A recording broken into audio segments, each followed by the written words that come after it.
congruent to each other, then we can say T1 is congruent to T2 as well as T2 is congruent to T1. We find an element in the form of A comma B, but we cannot find an element in the form of B comma A because we have 1 comma 2 but we don't have 2 comma 1, hence it is not symmetric. If I take any one of the lines here, it cannot be perpendicular to itself. Remember, every line is parallel to itself but it cannot be perpendicular to itself.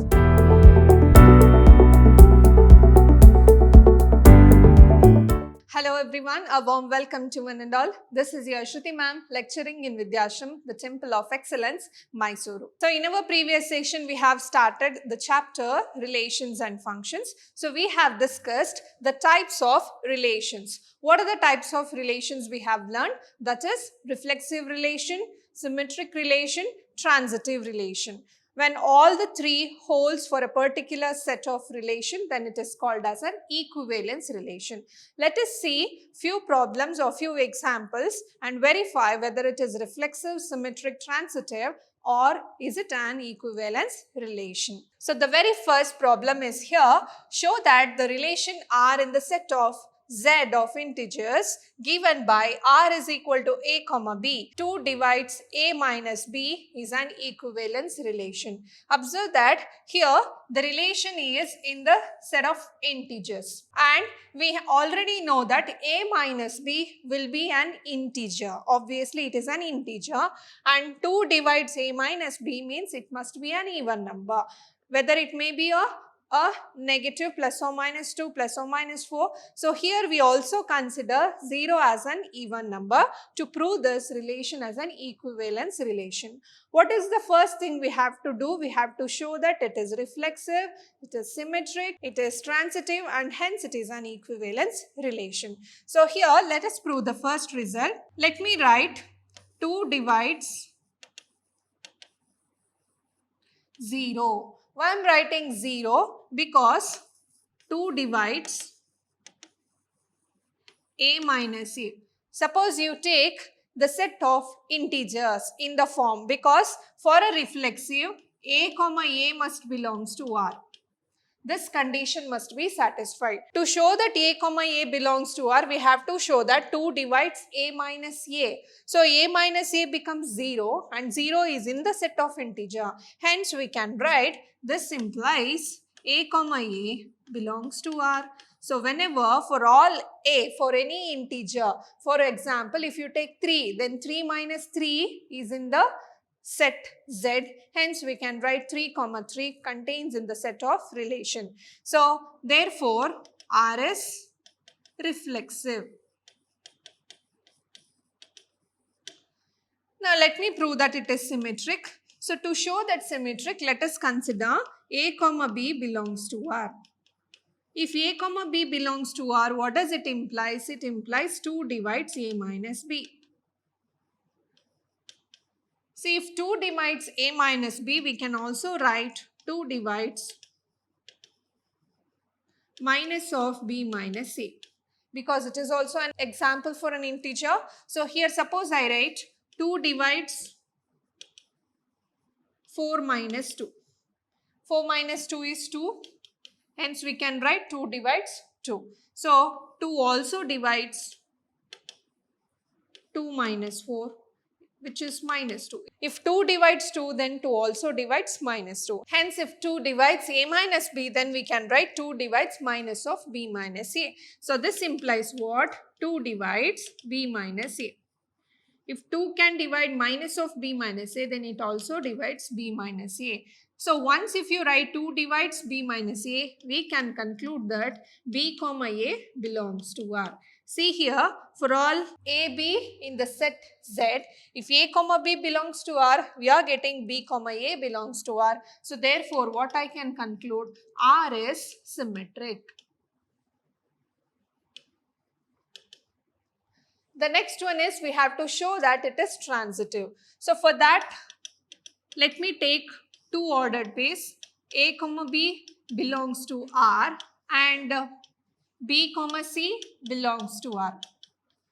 What does this implies? If A comma B belongs to R, 2 divides A minus B and 2 divides B minus C. So if 2 divides A minus B, 2 divides B minus C means obviously A minus C and B minus C are integers. Hence, I can write this as 2 divides A minus B, add these two plus B minus C, because the sum of two integers is also integer.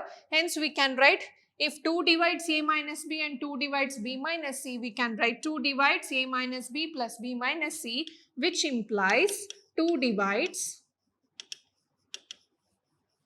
A minus C. Once you got 2 divides A minus C, what we can conclude? We can conclude the ordered pair A comma C is in the R. So for A comma B belongs to R, B comma C belongs to R, we are getting A comma C belongs to R. So therefore, R is transitive. So now we got R is reflexive, R is symmetric and R is transitive. So therefore, what I can conclude, R is an equivalence relation.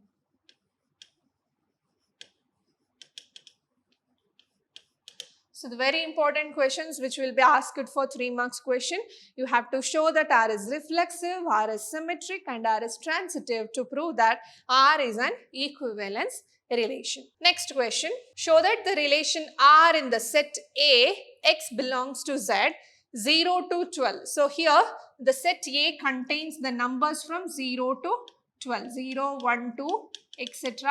until 12. All positive numbers along with 0 until 12. Given by A comma B, modulus of A minus B is a multiple of 4 is an equivalence relation related to 1. Find the set of elements related to 1.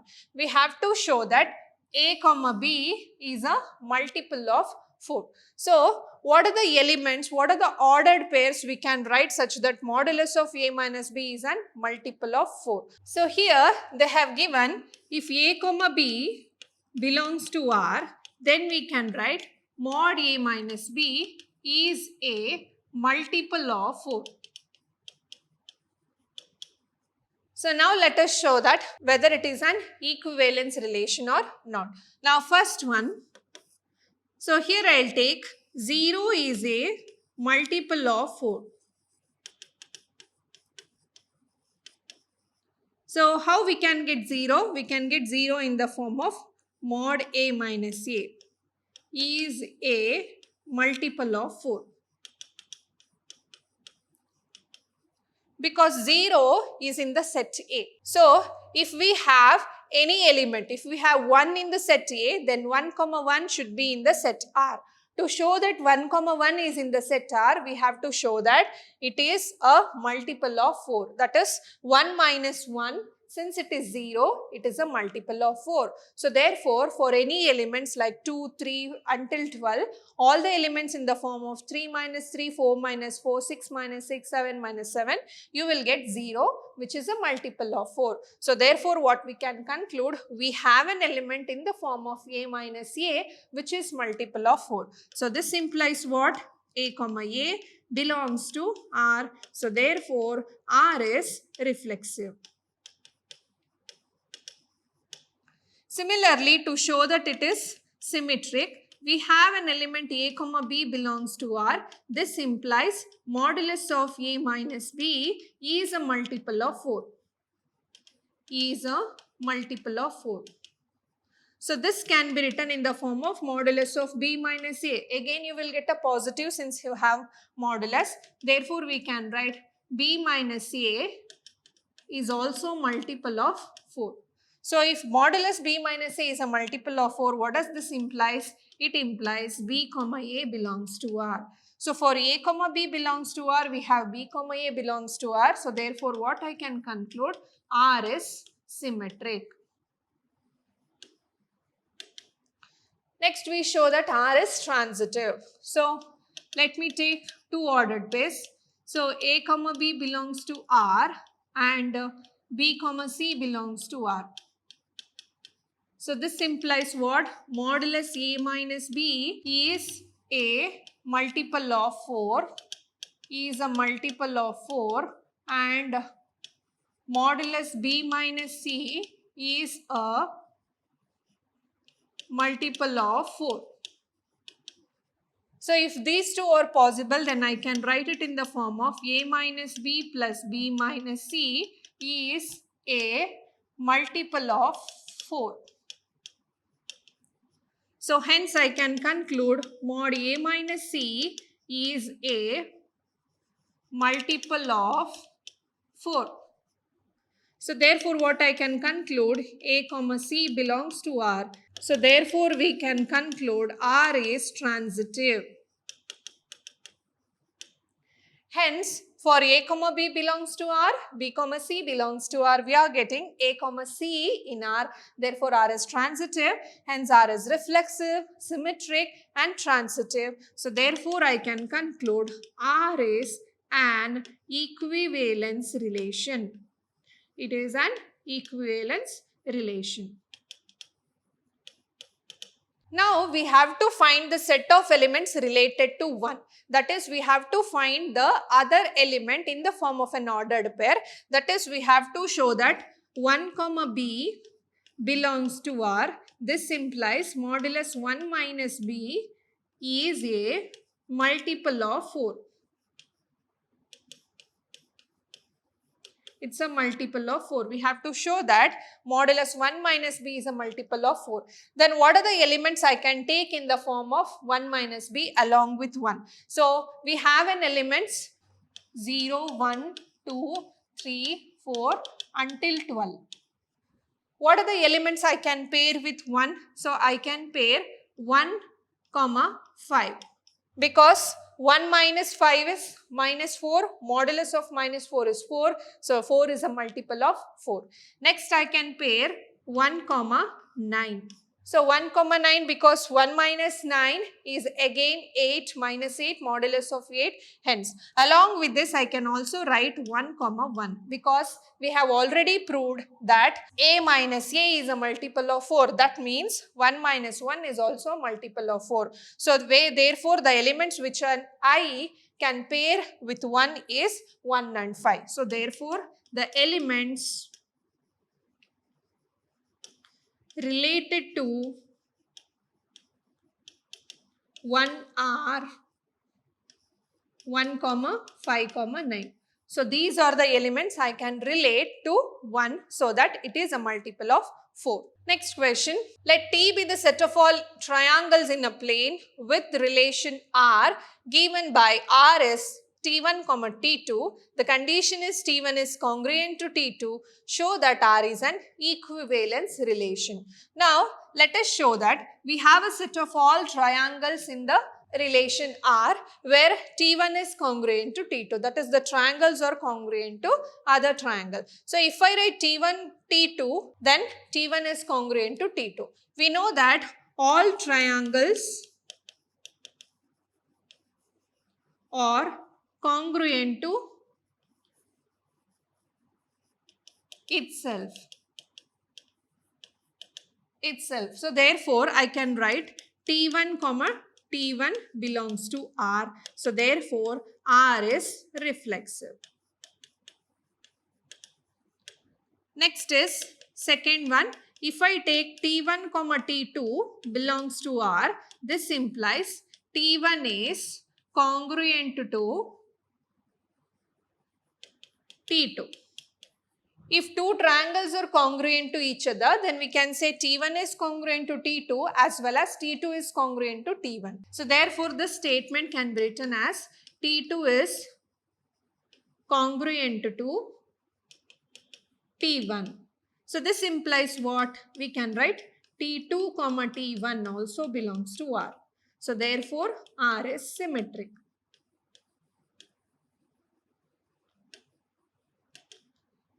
Next we take three triangles. Let me take T1 comma T2 belongs to R and T2 comma T1 belongs to R. So here if T1 comma T2 belongs to R, this means what? T1 is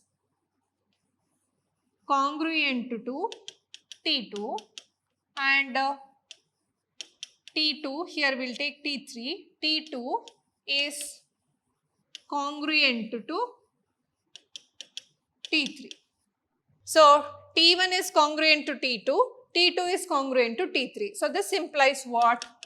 T1 is congruent to T3.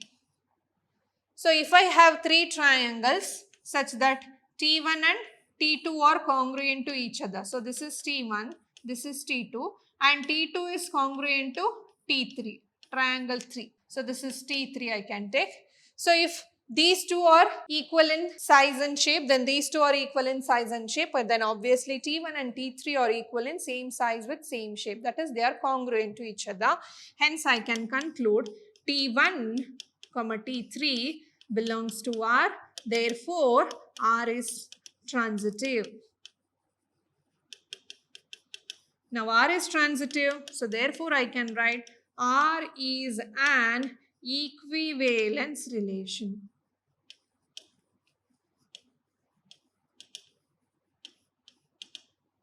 Next question. Let L be the set of all lines in a plane with relation R defined by L1, L2. L1 is perpendicular to L2. So, perpendicular to relation we have to define. Show that R is symmetric but neither reflexive nor transitive. So, here we have a set of all lines L. There may be many number of lines which are parallel, some are perpendicular, anything like this. It's a set of all lines. So, here we have to show that the relation perpendicular to is symmetric but neither reflexive nor transitive. Now let us show that the first case, reflexive case. We know that a line cannot be perpendicular to itself. So therefore, what I can write, every line cannot be perpendicular to itself.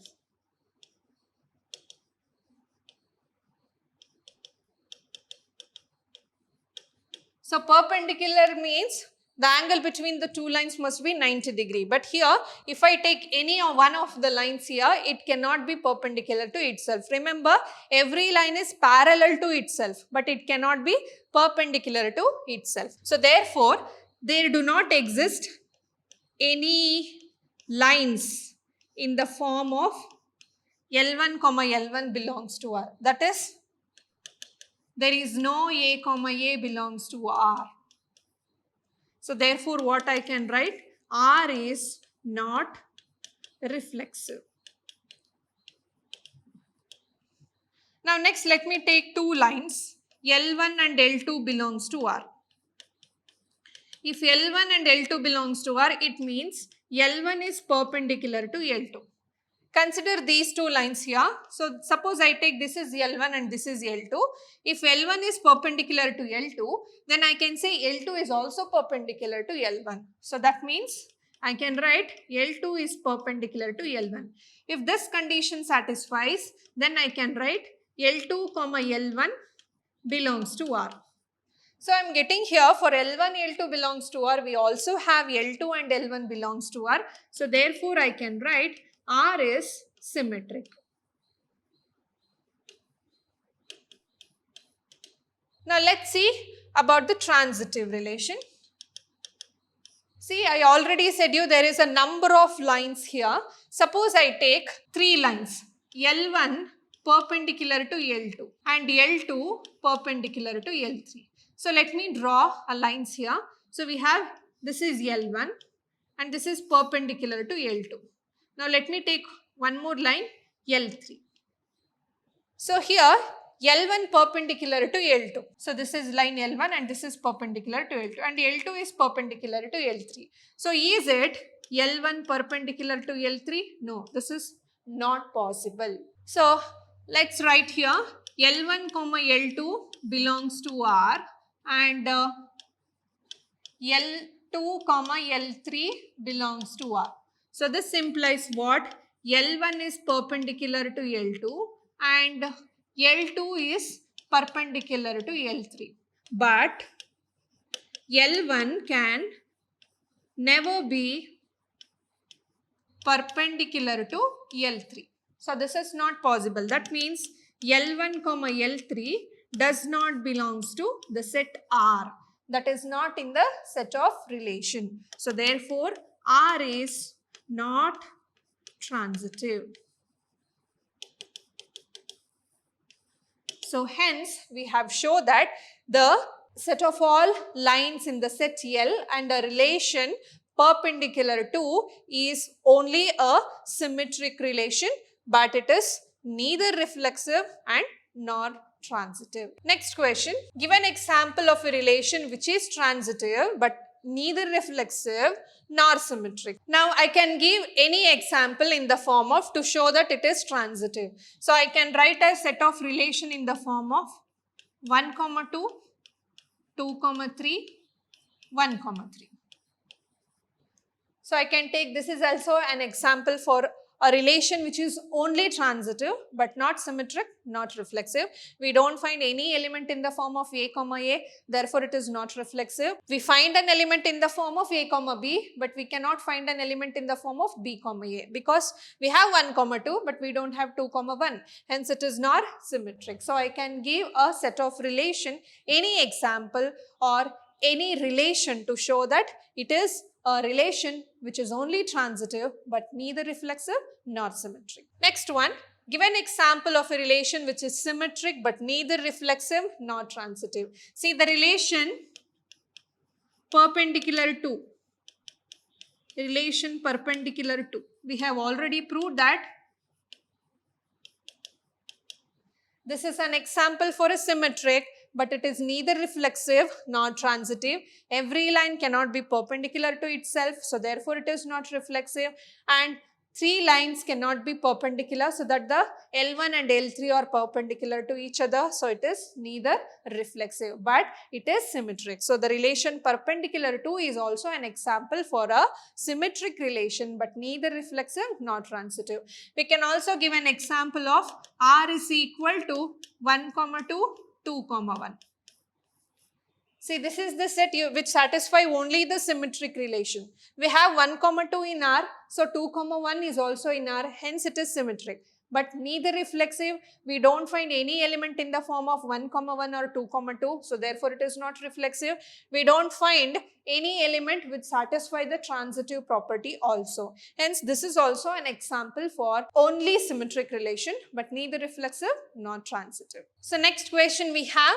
Show that the relation R in the set R of real numbers defined as R is equal to A, B, A less than or equal to B is reflexive and transitive but not symmetric. See, here we have taken in the set of all real numbers. So for the first case, to show that it is reflexive, we can write 1 less than or equal to 1, we can write 2 less than or equal to 2, we can write half less than or equal to half, like this. So for all the real numbers, the condition satisfies. That is, A less than or equal to A is true for all real numbers. So therefore, this implies A, A belongs to R. So therefore, R is reflexive.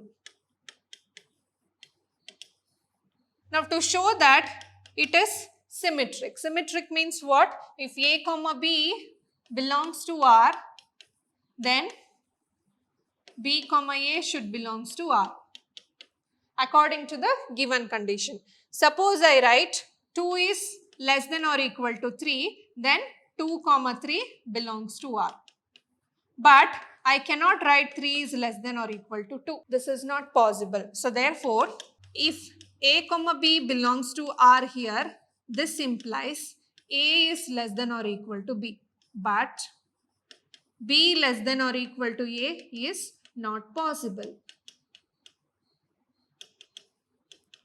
So therefore, B, A does not belongs to R. Therefore, R is not symmetric.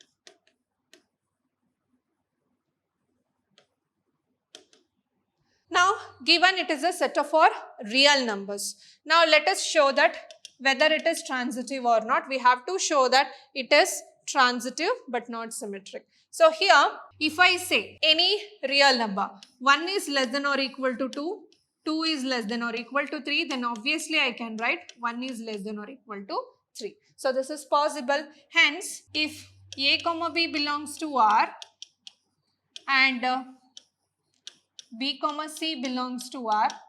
This implies what? A is less than or equal to B and B is less than or equal to C. This implies A is less than or equal to C. Therefore, A comma C belongs to R and hence I can write R is transitive. So hence we have shown that the set of the relation A less than or equal to B is reflexive transitive, but it is not symmetric. Next question. Show that the relation R in the set of R real numbers defined as A comma B, A less than or equal to B square is neither reflexive nor symmetric nor transitive. So this is just an example for a relation, but it is not a reflexive relation nor symmetric relation nor transitive relation. So here clearly, so A less than or equal to A square is not possible for all values in R. Not possible for all values. We can write 1 less than or equal to 1 square because it is equal, but we cannot write 2 less than or equal to 2 square because 2 less than or equal to 2 square means we have 2 less than or equal to 4. Suppose I write half less than or equal to half square. Another example, here I will get half is less than or equal to 1 by 4. This is not true, this is false. So here it is true. For this case, it is true. But in the case of fraction, this is not possible. Hence, it is not possible for all values in R. So if it has to be true for all values in the set, then only I can write the ordered pair A comma A belongs to R.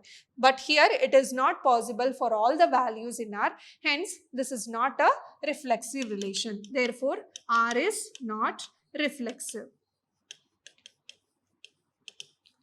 So similarly, for the second one, if A comma B belongs to R, this implies A less than or equal to B square. But B less than or equal to A square is not possible.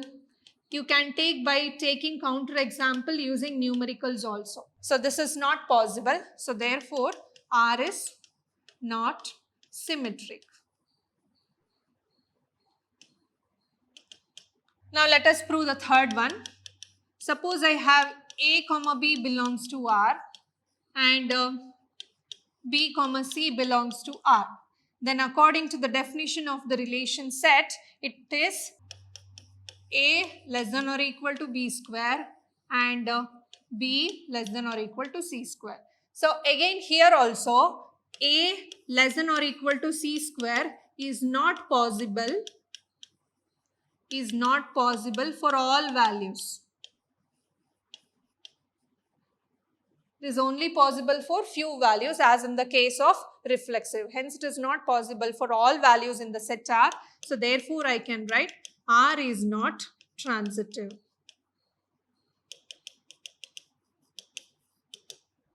Hence, the set of a relation in the form of A less than or equal to B square is neither reflexive nor symmetric and not transitive. Hence, we have proved it. So, as in the case of many relations that we have showed, whether it is reflexive or not, whether it is transitive or not, whether it is a symmetric or not, or whether it is an equivalence relation, we can take any number of relation set to verify these properties. This is all about the types of relation. We'll continue in the next session. Until then, keep watching, keep learning, keep exploring. Thank you.